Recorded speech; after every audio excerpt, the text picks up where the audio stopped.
Bonjour, je vais vous raconter une histoire.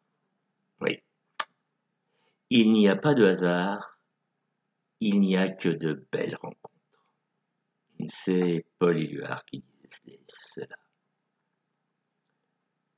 Et je vais vous raconter donc une histoire vraie.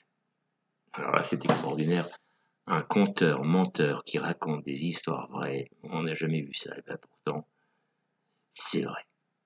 C'est vrai que mon histoire, elle est vraie, et elle est tellement extraordinaire qu'elle est plus extraordinaire encore qu'un conte de fées. Écoutez plutôt. Elle se passe en Écosse, dans une Écosse pauvre. Il y avait un pauvre paysan qui travaillait dur toute la journée pour essayer de tirer quelques maigres légumes de sa terre. Il travaillait tous les jours sans repos pour nourrir sa famille.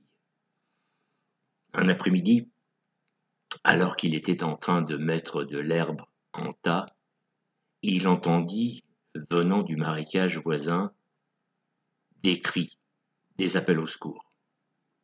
Il lâcha ses outils, se précipita vers le marécage et là, il vit, dans l'eau, un jeune garçon, déjà enfoncé jusqu'à la taille, qui criait au secours, qui se débattait et qui, évidemment, ne pouvait pas sortir.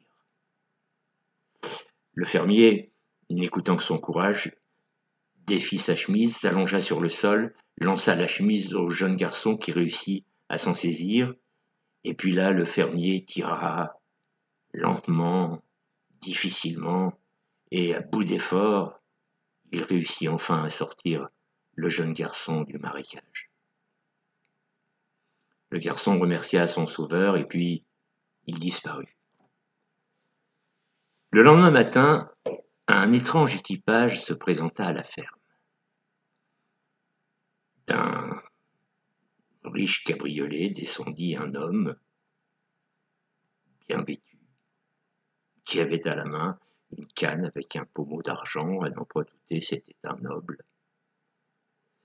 Il s'avança vers le fermier et lui dit « Je voudrais vous récompenser. » « Me récompenser de quoi ? » ?»« Vous avez sauvé mon fils hier de la noyade. »« Ah, bah, c'est rien du tout. J'ai fait ce que je devais faire. » À ce moment précis, un jeune garçon sortit de la ferme et s'appuya contre le mur. Il écouta la conversation. Le noble l'aperçut et dit au fermier « C'est votre fils ?»« Ah oui, dit fièrement le fermier. Eh bien écoutez, je vous propose un marché. Je vais donner à votre fils la même éducation que je vais donner au mien. S'il est aussi courageux que son père, je suis sûr que ce sera un grand homme. » Ah, le fermier était bien content parce qu'effectivement son fils, c'était un bon garçon, mais il n'avait pas d'argent pour lui payer d'études.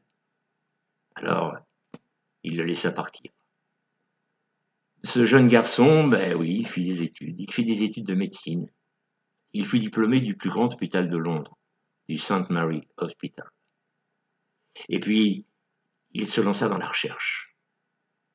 Il chercha, il cherchait, et il inventa quelque chose, oui, quelque chose qui le rendit célèbre dans le monde entier.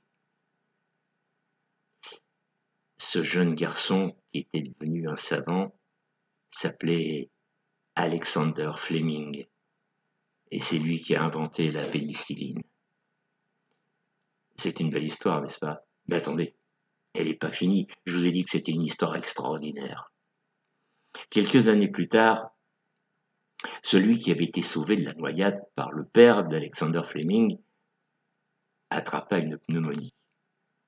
Très grave, il faillit en mourir. Et qu'est-ce qui le sauva cette fois-là? Ce fut la pénicilline.